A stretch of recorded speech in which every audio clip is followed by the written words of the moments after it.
Bonjour, bonjour, na balandi na biso nyonso ya Family TV News, chaîne moko ya bana nzambe, chaîne ya kondima o esala kiete mabota ya bana nzambe mokili mobimba ezo enseignement kitoko.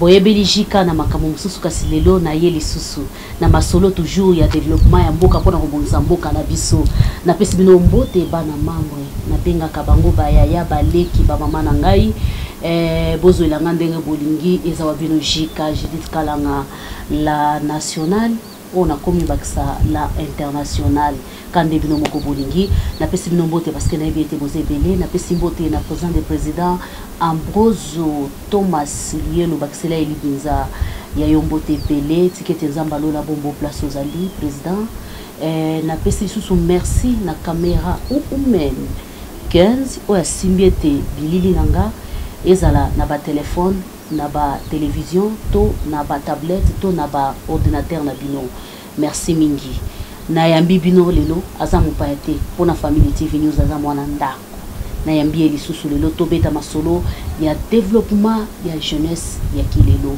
mbote mwana mboka Pascal mbote Majili matondo mingi poto ndimi invitation na biso na Family TV News. Merci beaucoup na sepeli makasi comment on a sous na bino na ko kutana na ba téléspectateurs na biso nyonso. Ok, merci beaucoup vraiment. Topé sur matondo mingi mona mboka Pascal Bozima parce que kombo na yo ezali ya kobosa na te toza toujours na plateau na biso ya Family TV News. So botali na sima bo comprendre toujours plateau na biso changer te mais na 2021 kala te ko changer les sous plateau na biso. Mona mboka Pascal sans plus tarder to koti na sujet na biso ya mokolo ya lelo. Yo lobelaka mingi bola mokia ba jeune oye na thème moko makasi likambo nini tokoki kosala mpona développement ya jeunesse ya lelo. Maman Judith, merci beaucoup. Ok. Oyebi ke biso kolala kolamuka na moto na biso tozalaka kaka na liloba moko développement. Eza bongo. Soki otali mboka Congo, mboka na biso oyo tozana kaka moko. Soki eza développé te na jeunesse balamuki te pona ko développer ngo moto moko aka ko développer na place na biso azate. C'est pour cela notre dernière préoccupation est zalaka komi tuna la grande question que nous posons, qu'est-ce que nous pouvons faire pour ba jeune ba comprendre que développement mboka oyo zali charge na bango. C'est-à-dire n'attend que de la ba jeune pour se rappeler la fois dernière na isaka yo que jeune azali kati ya batu mibale mususu. C'est-à-dire jeune azali kati ya mpaka na mwana mke. Mwana mke azana besoin akolo. Mpaka azali na besoin alia malamu, alala malamu, alata malamu pona aumela na mke. Na batu nyonso misatu oyo donc mpaka jeune na mwana mke nde baza ko composer société pour société za la vie, c'est-à-dire tous en besoin batu misatu oyo. Mais l'élément moteur na kati ya batu misatu oyo c'est les jeunes. C'est pour cela surtout lingaka mingi kolobela jeunesse na likambo tal développement. Ya solo penza wana penga pe na raison de parce que biso nyonso tozali ba jeune. Bongo tango yo kolinga ko beta lisolo ya ba jeune to développement ya ba jeune mabongisi to conseil nini okoki kopesa na ba jeune olobela kango to mabongisi to eloko nini yo salaka po ete jeune wana alongwa na bozoba azwa makanisi ya sika. Identité nango ebiango. Nika sina ebiango to oko rappeler nazali bâtisseur de la nation. Ya zabongo. Formé na service national na 1998-1999. Wanezaki na tango ya règne ya mzee Laurent Désiré Kabila. Oh yazalaki déjà zoki na bompaka. Mais il avait compris que na mboko ndenge zaki saccagé, il fallait jeune nde azala mise au centre de l'action pour se développer. C'était ça l'objectif de la création du service national pour former Moutou Sika. Moutou il fallait à la jeune pour azali na makas avec l'intrépidité, les jeunes pouvaient résoudre les problèmes de développement de la République. C'est nde zaka origine ngangwana. Je peux considérer que classe nous sommes sali mais mingi on a considéré zalinde oyo ya bâtisseur de la nation. Alors à partir ya cause bâtisseur de la nation depuis 99 mon boule côté na mboka ti toketo yeko comme na bane moko boye nous sommes dit non la charge, il nous avait recommandé, parce qu'il sentait la mort le presser, il risque de mettre un jour. Et vous avez la charge, vous mes fléaux. C'est comme ça qu'il nous appelait. Les 6600 jeunes bâtisseurs, moko na qui na mission à former un bâtisseur par jour, depuis 99 jusqu'à aujourd'hui. Et donc il nous fallait une structure. La structure dont il est question, c'est autour de ça que nous allons parler aujourd'hui. C'est la dynamique des pionniers bâtisseurs des nations. Dynamique des pionniers bâtisseurs des nations. Parce que c'est ça la voie par laquelle la jeunesse doit passer pour comme capable de s'occuper du développement. Bâtisseurs déjà bazalaka abonné, bako s'abonner sous davantage parce que bâtisseur n'a pas été l'école solo mikolonyon so muta bengami bâtisseur azali lokola mopagano ayambi Yesu a changé bizaleli et ce qui muta a changé bizaleli a comme à discipliné à l'andaka mot d'ordre. Donc j'invite les amis bâtisseurs Escagnos Bazalida, en commençant par les 6600 jeunes, les pionniers bâtisseurs des nations du centre pilote de Kanyamaka CC, le fleuron d'Emzé. Je les invite à s'abonner massivement à votre chaîne Family TV News pour ne pas l'andaka makambo parce que bisoso tolobeli développement mboka biso te mutumsa kolobela ngo azate. Bana membre boyoki lelo na otiko libre oloba yango monike no déranger. Lelo na sepeli makasi. Loba na yo. Merci beaucoup. Alors la dynamique des pionniers bâtisseurs des nations. Oyoki ke tozalaki tozana testament. Ya moko ya ba o balingaka mboko le bazaki ba jeune. C'est pendant qu'on est jeune qu'on doit rêver l'avenir. Mzee Kabila a fait le service national, je crois que c'est un rêve. Comme on a qui ba jeune froise na kati musala. Biso tozie kota la mission monena tikeli biso mutu na mutu a formé bâtisseur moko par jour. Donc nenge nazole kana chaîne yo boye, je suis en train de former les bâtisseurs. Yo peut des gens comme bâtisseuses parce que tu dois bâtir aussi, tu dois participer à la reconstruction, à la construction, pas la reconstruction, à la construction de la RDC. Alors, nous avons mis en place une structure Babengi dynamique des pionniers bâtisseurs des nations depuis Banat Namkousé Ezali ASBEL, donc une association zabit lucratif oyoyo vision nabiso ezali que tout le monde a jeune congolais nyons ba adhérer na kati pona tokende na développement nayebi ke okotuna ngai développement ngoto ko bandela wapi eza bongo peza nini eza bongo peza développement ezalaka ne bandela nango. Avant comme on a développement il faut qu'on ait une émergence. Avant comme en émergence il faut qu'on ait une production. Avant de produire il faut y bolingo salani. C'est-à-dire ce qui n'a pas olingi donc on a ko singulariser souci à bâtisseur de la nation tozolinga tout mon peuple congolais ko former mutumoko. Bisognos total en la direction moko. C'est pour cela devise il y a dynamique des pionniers bâtisseurs de la nation et ça a 4 mots. Moi le boss a conscience. Donc l'homme doit être conscientisé. Il doit être conscient de son sort. Il doit être conscient du sort de la nation. Il faut tout comprendre. Tout prendre conscience. Tozonga batu comme on dit à Lingala. Deuxième mot, c'est l'unité. Et moi Mboka Pascal yoko siko yoko sangisa bana mboka ya République démocratique du Congo na moment oyo to komone te tribalisme zongi ata fa 20. Ya ngona lingana expliquer yo. C'est-à-dire tozana 4 mots clés de former devise na biso. Conscience d'abord il faut to prendre dans conscience. Il faut tout monde esikato uti esikato zali. Et na makamunyo stoleki na kati depuis bambula na bambula. Nini to gagner na kati ya buzoba na kati ya mobulu na kati ya kubomana na kati ya kubunda. C'est la conscience qui va nous amener à comprendre cela. Et natango après kubatu kozala conscientiser, il faut to comme mabomoko. Mongala, Muswahili, Mukongo, Muluba. To banir makambo yo. To comme congolais. Êtes-vous sûr? Nous allons y arriver, je vous explique. C'est ça l'unité. Et cette unité-là, ça va nous conduire au travail. Parce que ceux qui vont tout ensemble étaient, moi et Bossa, là, ils donc beaucoup ça, la dynamique na bino. Oui, oui, la dynamique des pionniers bâtisseurs des nations. Ah, ok. Nous comprenons déjà que comme on a dit que c'est comme on a expliqué pourquoi tu as une dynamique des pionniers bâtisseurs des nations. Ça c'est vrai.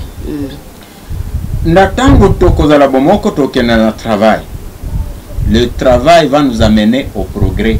C'est à partir de là, le Congo est comme émergent. À partir de cette émergence, tu comment développer. Voilà la raison pour laquelle tu as créé qui dynamique des bâtisseurs des nations.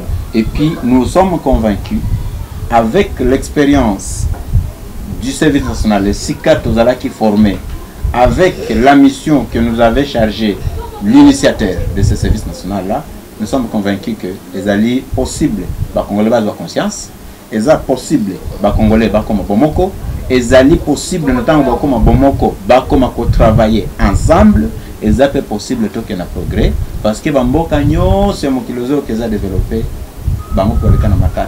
Siko yo na elongo na ba ndeko na biso ba pionnier boko banda koleka bananzela na ba miko boko ganga boya boto sanganisika moko to boko sala lolenge nini poete ekota ndenge tozana Kinshasa ekota na njili ekota na matete ekende na barumbu ekende na komine Kinshasa na ngalie maboko sala lolenge kan batete barumbu Kinshasa kitambo ngalie mangiringiri wana zotanga na Kinshasa kasi na zako tanga na Kinshasa biso tozoma na République démocratique du Congo bongo tokena babunya na bawacha Mambasa nyonso wana toko tanga ezalika na kati biso kutu tozolinga nde totanga nde ba village ya mike kasi nde ona ko tanga parce que ba village non yo tanga ba village mangina eza moi centre mangina est-ce que ebi kezana ba village mususu na kati ya Congo oyo oyo komama na carte na ba village na mboka na biso mboka na biso est-ce que ebi kezana ba village mususu batu ba ebi mungu ate yali.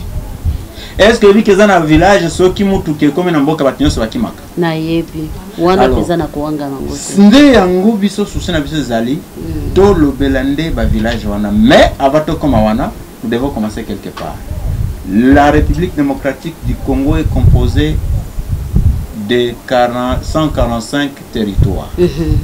Nous allons parler en termes de territoires. Tozan a besoin à côté micro T. On a quoi ça non non. Nous avons notre système. Na YouTube ezali formation ya bâtisseur moko par jour. Donc mon colonio so kokutana kana bâtisseur de nation parmi les 6600. Ma comme ça obete le zate, obete le kama sola développement mbo. Akoye besoin de nini il faut que changer mentalité.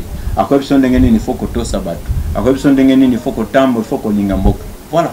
C'est comme ça que nous allons procéder. Donc bâtisseur nyonso ngai na kokutana ne nzela akoyebisa ngai te maman Judith okoki koloba français bipai bato bazali te koloba lingala po ete eza monoko mboka na bino français ezali monoko ba mindele bayela bino peut-être akoyebisa yo bongo na sima mais ko rappeler yo que ba lokolo zo vivre ozana bomoi chaque jour ozana besoin kolia bâtisseur kolinga ba biloko lia ke utakawapi akolinga tuna yo lia kambala boni na journée et puis on s'approvisionne kawapi. C'est ça le plus grand problème oyo bâtisseur a sebagatana.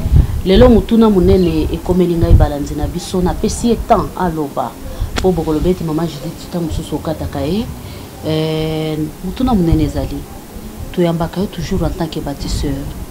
Quels sont ya ba œuvre oyo déjà en tant que président ya ba bâtisseur possible en marche pour la jeunesse congolaise. Les activités, les actions. Ok. Naïb, c'est comme coloniaux ce que société congolaise est qui coexiste sous nous nous étions rendus compte que la société était en perdition. Alors que Moutoutouzan a besoin pour nous conseiller c'est les jeunes. Maintenant, ce tokoloba en termes d'action. Tokoye bisayo que comme les jeunes congolais n'existaient plus, l'existence dont il est question, c'est sur le plan moral, sur le plan idéologique, sur le plan instruction. Jeunes azaki sauté. La plus grande action, d'abord, il fallait commencer par le premier mot de notre devise, la conscientisation. Il fallait rappeler aux jeunes qu'ils sont congolais. Parce que les jeunes, en tout cas à 80%, visionnent à Bango et Komaki, il faut qu'on ait des poteaux. Pour qu'il il faut qu'on ait des vie. Oui, oui. Mais toujours continuer. Mais au moins, une partie des jeunes, il faut comprendre que non, poto wana, pose à la poto, il y a des gens qui ont travaillé. Et Basala Kemboka na Bango s'est développé. Donc, le col a besoin de conscience, a besoin de continuer de conscience. Nous pouvons nous mettre au travail, comme ça la vie sur poto, au lieu de ne pas battu, batouana pe baya na côté na biso. To betaki li solom jour moko awa pona makambo etali basalite o etonde sami na coin ya ville province na biso ya Kinshasa parce que ba pionnier olobi ete bazali na Congo mobimba. Bongo makanisi nini oyo jeunesse ekoki kosala atako bakonza mboka bache bango maboko te balobi ete biso lelo to lamuki poto to kelongola salite libanda to kesala lelo ko moko boye makanisi nini jeunesse waneza nina na utiko tozali structure ezali bongo tozali organiser tokoki kolamuka kaka na ndenge na biso moko tolo bakeno ndenge za boyelelo toke kolongola salite tokoza problème na bo balongola ka salite wana parce qu'on dirait na ndenge tuzomona la salite na Kinshasa on dirait za cop pas tellement batu balingi salite oko kende kolongola salite abatu ozu problème. Par contre biso tozo ebisa ba jeune na biso que salite ezali mutu atiaki yango toyebiete parce que na yo tiaki ngape na tiaki na mutu tiaki ndeto aussi toyebisa ba bâtisseur bo ata osaleli mushomane papier na ngane na zanango bo na kokiko bwaka yango jamais. Il faut na comme sikani na ko détruire yango esili lokola papier nanga oyo na to si to so bâtisseur le milieu de jeunes so to encadrer bango to wana bango salite botika na ba batia kango mais yo ko bakisa yo salite na kati ya salite wana et tout bâtisseur ce que c'est ça le conseil ngai ndenge moninga bo ona ko bakate nazo garder yango ti eskana ko détruire yango. Alors lokolo lobi pona salite na kati ya non, il y a des gouvernants qui sont là-bas et zali pe na loi oyo en fait na kati ya loi un article oyo article 37 il y a constitution oyo ezako autorisé ba ASBEL ou bien ba ONG ko sala en collaboration na ba gouvernant mokolo ezali to ko komela ba gouvernant ko bisango ke salite ezobeli sabatu bo pesa bito autorisation to longola salite oyo. Donc à ce moment-là, pour ce que tu as moyé, bangonde bazana moyé, bazana mituka, bazana sika to ba salite wana, de to longo to ke ko bwaka yango. Mais si ko kolongola salite, ce n'est pas ça la solution. La plus grande solution de notre conscientisation. Comme aujourd'hui nous avons dit aux bâtisseurs de ne pas jeter les sachets. Changement de mentalité. C'est le changement de mentalité, la nouvelle citoyenneté. OK? Donc, initiation à la nouvelle citoyenneté, que les Congolais comprennent que, vu autozo mené zangote, il faut voir le lenge msusu. Voilà, c'est cela. Donc, ma kambetali ba poubelle wana, ba salite nengezali, parce que salite on est comme ananzela ba kindo kindo tiam. Fondé comme ça mutu non non, salite na yo, il faut gérer salite na yo, o gérer salite na yo, salite aux ananzela te. Alors, o ekotikala, ndeto kende ko ramasser yango, to boaki en parce que mutu kende boaki sango susu, akozalate. Car cela ne tient. Le col à la soit koyokanambala mon côté. Les jours où Tokoki Kosenga va construire un dimel sur la sanité, c'est-à-dire il faut péter le code dans la jeune belé. Tokoti a brigade de Moka Kolandela Auto, Babak Kasalite. Bazaka na balaba le bois qui sachet, bazuyo. Baobeta ote. Kasi yango biso to bois kawana kinto lo bakete traka serit. Mbala misusu esale makati. Okomona ete batie bato wana mba moko koyoka kambala moko kana ba micro na biso pe bapanzi sango bazo bakomi ko tracasserie so na mboka na biso tozana kimia te tracasserie eleki yango wana kasi bino so ko sala bongo bino bato akimi ko benga bino pe bokomi ko tracasserie. C'est pour cela to loba ki photo bana conscientisation parce que mutso kaza déjà conscientiser ko benga on tracasserie te le loto lo makambo éducation te wana nyoso zali faute d'éducation. Les gens sont très mal éduqués. En fait, ma bende comme malam comme ma bé. C'est pourquoi la pierre angulaire, il y a mon salon surtout ça les alines de conscientiser. En tout cas, ma cambonabiso, il y a des banates et pour nous tout le monde. Oyo ezalotan bon tunyonso biso il faut conscientiser congolais comprendre azalina ezala mwana mwasi eza mwa mobali pa bino boko pona te mutu nyonso akokota na elolenge alingi biso epa na biso toza ezali tobenga kango laboratoire grandeur nature. Ok. Ça signifie quoi? Il faut na mutu ya mayele mingi na mutu ya mayele muke bazala ensemble. Pourquoi?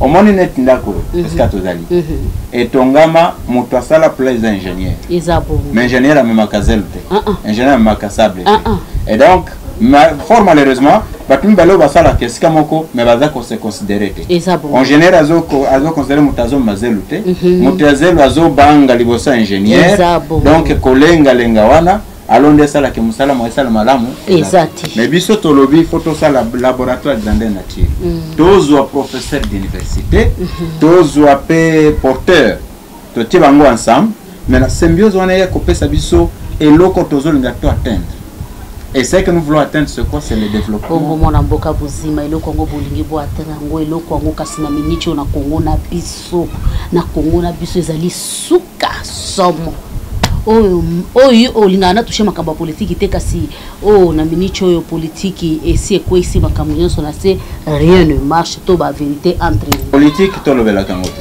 pona ni politique et je rakande batinyo so mono mais kasi ba lobete soko boy politique ko landa out mais oui ata mtu azana zamba kuna politique ko landeka oui mais na ba émission lokola ovoye to touchaka politique parce que combrier bato et ça bongo oui awa biso eloko tozolobela en réalité bato baza kuna sikolobi wana bamuki bato baza sika tozali koto baza ebele biso koto ne banani biso ba pauvre peuple démuni kasi ndena lobi biso ba pauvre te na terme ya malamu te mona mboka Pascal parce que na Congo na biso yo ezali kaka na deux classes classe ya ba riche na classe ya ba pauvre classe intermédiaire exacte classe moyenne exacte aïe pourquoi parce que dans un pays où on ne produit pas dans un pays où la jeunesse ne travaille pas et ça impossible inconcevable même beaucoup de classe moyenne ezali et c'est ça notre plus grande mission oya kolobake il faut sikoyo to asseoir classe moyenne okoye bisanga que c'est difficile mais na ko biso que c'est facile na ndenge tozo kendele pe ekosalem parce que biso toza kaka na misala mibale ya mnene dans un premier temps d'abord c'est la conscientisation o to sito banda awo nde tolingi to passer sikoyo na action action nazali production nde bolingi bo bandana ndo nde tolingi to kota sikoyo na production sikoyo production eza na problème ya production na Congo na biso na ndenge totangela mode tokenda ba classe ba école ndenge ba église ya côté ya biso ke photos de la miracle il faut qu'on vende dans l'église du 1er janvier au 31 décembre. Production côté église comme le lengi ni mwana moko ya mutu esika wana pe ko salisa yo parce que bible ezolo baboye lengi ya développement telikambo église côté kuna kati ezana tina bible lo biboye qui travaille prie de foi celui qui ne travaille pas ne mange pas non plus ce qui n'a comme na makambo église parce que ezana ba église mususu ezote ya solo ezapena ba église mususu ezomba batu na libunga na ndenge nini na église batu bazokota pona makambo misatu bazokende kosenga mbongo donc l'argent bazokende kosenga mariage bazokende kosenga voyage et sûr que c'est ça ngana sina yoka pasteur azolwa ke no yamba voyage na yo yamba visa sikoyo soki mutu ayambi visa azokende wapi tolongwa kuna parce que lingana toucher makambo ya na lingana ngate pardon parce que ça alors je disais production soki oyebisi congolais surtout jeune abikendeko pona tolongwa na bombo tozana kati il faut tokende ko produire akokende na église andiko pamele mimi mabe ya bobola abidi ndenge na koyebisa ngai makambo ya production surtout soki otangi likambo agriculture ai epi ndeko oyo oliaka yo koyebisanga makambo ya malonga pourtant pasteur ayebisaki ke kala te ozokende poto ozotombwama ozomona esika na tushaki église. C'est ça. Donc production na biso tozolinga nde tokende na agriculture, élevage et pêche. Wana ya liboso. Nde production na biso ya liboso il faut tout ça là. Pourquoi? Omoni ba chômeur nyonso balwake non ndenge za boyamba musala. Et comment on a été? Yali bongo wana pezanga pena. Exact. Pourquoi? Église na ba école. Ezana part ya responsabilité même. Na kati ya likamboyo oto na kati. Parce que ce que na ba village na yepsa na ibandeli que fallait to le na ba village lokola ba bongandanga, to le ba village lokola nzinzi, ba village lokola bwandanda. Kuna na ba village no santangi wana. Ba wacha ba masisi za na mutu moko za na poto a éviter existaka. Yali bongo. Ba école primaire oui, o bana banda kana ba poutre pona kotanga. Likolo batie ba matiti. Ba matiti. Alors moi na ceux qui a commis na 6e primaire, il faut qu'il y ait un centre ya mboka wana. Bongo mona mboka Pascal balasi mamela biso ataba image wana. Pardon? Nakoya nango. Alors sikoyo ceux qui a commis na humanité, moi nazo tanga na vision nini? Ndenge nazo kende kotanga boye Elza pona kende kozwa musala. Musala nini ya bureau. Pour devenir quelqu'un dans la vie. Azo kende kolongwa na village, azo tika village na ye, azo kende komata malembe, soit comme na territoire à celle-ci humanité, il faut qu'il y ait une université. Pona kende kokoma mutu ya bureau. So ka longo na territoire à net na ville net na Kinshasa abo. C'est pour cela ozomona ke ba ville tondi. Bato bako kima na bamboka bakimité, ce sont les écoles qui chassent les gens. Ce n'est pas les écoles papa. Il y a les gens qui soko kena mabongo bato bako ya chaque jour. Bongo soko kena nzela kikuta bako ya chaque jour. Bongo ba école ndeko kimisa batata mibibu. Ba bazolanda bao batanga. Bao batanga nde ba oyo batanga ngana tanga te. Ba oyo bakima baki ba binono te mwana ya tela kenda. Il faut que peto kende kuna. Pourquoi batanga bazonga te? Alors qu'il devait rentrer. On peut faire ça. Kende ko développer ba village. Vraiment. Koura ezala kuna na village, maye ezala na village, les gens n'allaient pas fuir. Mais ceux on a lobi que ba konde zo benga na biso, quand on monte, plus on monte dans les études, plus on fuit les villages. Et puis surtout comme ikoto to comme le français, moi ozonga village de suite pas to zoga banga bandoki. Bandoki parce que bazana molili bamelaka mai ya mabulu mai ozonga kuna eza sute bango peto batame non c'est peto zabat babimi pe baye. C'est pour cela ozomona ba ville étendue.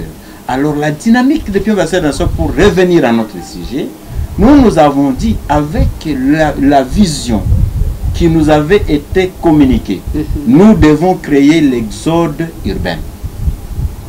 Il faut batuba longo na ville ndenge bazoki ma village.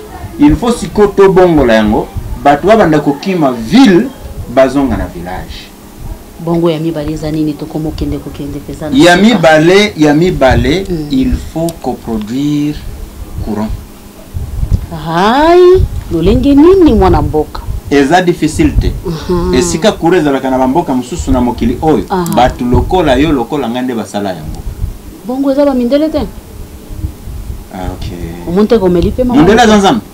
Kasi yo lobiete bato lokwanga ngana mutu mwingi yo za mutu mwingi yango ngana tuni bongo ba milete yango mono pime o milimo pema mutu na melipe mate donc so moni bongo na leli na kati mundela zanzambe te mundela lekibiso na mayele te na lingana lo milika moko mena boye edli silikisa bango loba kaka c'est entre nous nazolo bana ba congolais nazolo bana ba jeunes. Nous sommes capables de faire ce que l'homme blanc fait. Ça c'est vrai. Parce que notre prophète, le prophète Simon Kimbangu, il a dit l'homme blanc deviendra noir et l'homme noir deviendra blanc. Moment de yango. Et il n'y a pas de chemin. C'est la dynamique des pionniers de la nation. Pas conscience ya moto mwindo ila mukina noteto. Ali toujours ba umbu. Non. Yo zolala oebite skato komi to awa tozo kende to stola muki 2021 yango oti nazo ebisayo ba jeune bakosala miracle na kati ya mboko. Alors d'abord il faut agriculture Salem. Wane loko ya mibale. Pourquoi? Ya liboso bongo tokoti ya mibale. Ya mibale na uti ko ebisayo kezalinde ya courant. Kasi kota na muzindo nango. Courant parce que ozomona ningi bato ozoka na village. Ndezo mela biso ba problème ya sous-développement. Il faut bato yo pe kuna ba vivre lokola bato. Courant auto produit ngo ndeni. Yo zolo mindele baza na ba rivière te. Mais biso za ba rivière. Ba rivière na biso wana ya mike il faut pesa biso courant. Kasi na lobi awa na yokaki comme les autres balobaka. Na yokaki ete bateki mwanda mwa mai na biso. Yo sikona idikanisi wana ya courant eko simpa na yokaki. Yo yokaki ngana na yokite. Mokolo na koyoka na ko répondre. Kasi yango nde na lobi continue. Biso toza na ba rivière na mboka oyo na mususu zaka na carte te. Ba rivière nyosa mike wana faut pesa biso courant na chaque village. Chaque village na rivière nango il faut pesa courant ya village wana. Pourquoi? Parce que biloko ya kolio to ko produire il faut to pesa ngo valeur ajoutée comme on dit en développement. Il faut to transformer yango. Oyo salito lo baki ezo ya na ville. Il ne faudrait pas que salité continue koya na ville. Il faut que l'on se transformer à partir du village. Est-ce que il faut que zongo ba na salité ou basi bazongi kuna salité et au lieu ya na ville et comme fumier pour la bilanga na biso otozala kuna à ce moment là biloko koya na ville juste pour la consommation. Ça c'est vrai. Et à bisatu. Na kati ya production, nous allons construire des maisons à notre goût. Na 21e siècle, c'est inconcevable. Et si ka ba intellectuel bazali, ba ingénieur civil bazali, ba titre nyonso yebi, mais batu bazako vivre na bandako ya matiti. Na Congo, et si ka argile ezali, et si ka banzete ezali, et si ka mai ezali, et si ka batu batondi na ville basalo côté. Il faut bazonga bakende kotonga. Oza peut placé parmi les pays les plus pauvres. Ndenge balobaka. Kinshasa pezali classé parmi les capitales les plus sales. Pona nini ozo s'occuper na salite wana? Tiko singa na koloba yo mwana mboka tokomi na suka. Alors, yo kasikoyo. Oyo bikibi pona ne Kinshasa za salite makasi. Kombo nango Léopoldville. Hai. Kombo ya kala. Wana seke tokokundola ngona mbala simu. C'est-à-dire de Mont Léopoldville nde yaka na salite. Ah mama o mbala sima mwana. Soko kei na Lubumbashi. Kombo nango Elizabethville. Mwasi ya matata ko tomboka nde yango yoka kuna mikolo nyonso mobubu. Kombo ya mboka na biso to ya koko na biso ya lite. Exacte. Soko kei na Mbanzangungu ba no Tisville. Donc donc kama teso moni salite ezali awo. Eza Léopoldville. Wano kikisele ngova.